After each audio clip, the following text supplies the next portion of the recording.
MCD द्वारा भी एक प्रिलिमिनरी इंक्वायरी रिपोर्ट सामने रखी गई। दो महत्वपूर्ण चीज़ें सामने आई इस एक्सीडेंट के पीछे। सबसे पहला, जो ड्रेन उस एरिया में वाटर लॉगिंग के लिए जिम्मेदार था, उस पर वहाँ के सारे कोचिंग सेंटर्स ने इंक्रोचमेंट किया हुआ था, जिसकी वजह से ड्रेन से पानी नहीं निकल पाया। दूसरा एक महत्वपूर्ण कारण अभी सामने आया है कि बेसमेंट में जिस प्रकार कोचिंग सेंटर्स क्लासेस चलाते हैं, कोचिंग सेंटर्स की लाइब्रेरी थी, वो 100% इल्लीगल था। जो बिल्डिंग डिपार्टमेंट द्वारा इस कोचिंग सेंटर को परमिशन दी गई थी, उसमें बेसमेंट का प्रयोग सिर्फ और सिर्फ पार्किंग और स्टोरेज के लिए किया जा सकता था।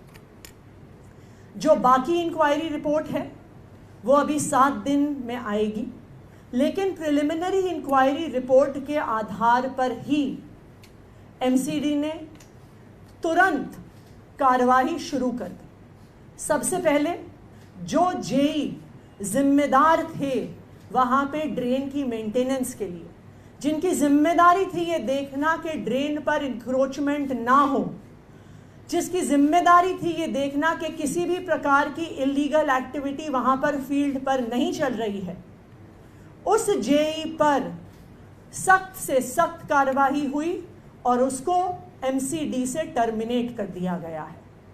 उसको परमानेंटली नौकरी से निकाल दिया गया है। दूसरा, जो एई थे, असिस्टेंट इंजीनियर, उनको तुरंत सस्पेंड कर दिया गया है, क्योंकि इनकी जिम्मेदारी थी फील्ड ऑफिसर होने के नाते कि जो ड्रेन वहां पर बनी हुई है वो फंक्शनल है कि नहीं, वो उनको इंश्योर करना था। उनकी जिम्मेदारी थी कि जिन परमिशंस के आधार पर वहां पर बिल्डिंग कंप्लीशन सर्टिफिकेट दिया हुआ है, क्या उन रूल्स और रेगुलेशंस को फॉलो किया जा रहा है या नहीं किया जा रहा। इसलिए इन दोनों अफसरों पर तुरंत कार्रवाई करी गई।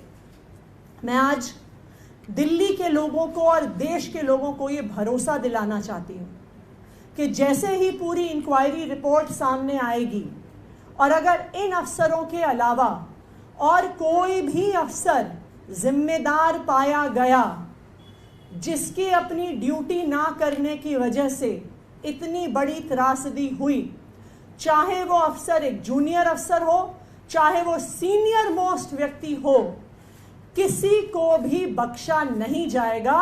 उन पर सख्त से सख्त कार्रवाई करी जाएगी।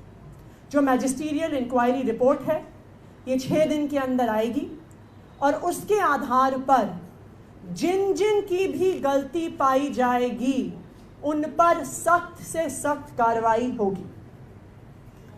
ना सिर्फ जेई और एई को सस्पेंड किया गया, जैसे ही पता चला कि ड्रेन की इंक्रोचमेंट की वजह से वाटर लॉगिंग हुई है, मेयर शैली ओबरॉय जी ने आदेश दिए, एक बुलडोजर को तुरंत राजेंद्र नगर भेजा गया। जहां जहां पर भी कोचिंग सेंटर्स ने ड्रेन पर इंक्रोचमेंट किया है, उस इंक्रोचमेंट को हटाया गया कि ड्रेन प्रॉपरली फंक्शनल हो जाए। ना सिर्फ इतना, दिल्ली में जहां पर भी कोचिंग सेंटर्स बेसमेंट में क्लासेस चला रहे हैं, कोचिंग सेंटर्स इलीगली बेसमेंट में लाइब्रेरी चला रहे हैं, उन पर भी पिछले 3 दिन में सख्त कार्रवाई हो रही है।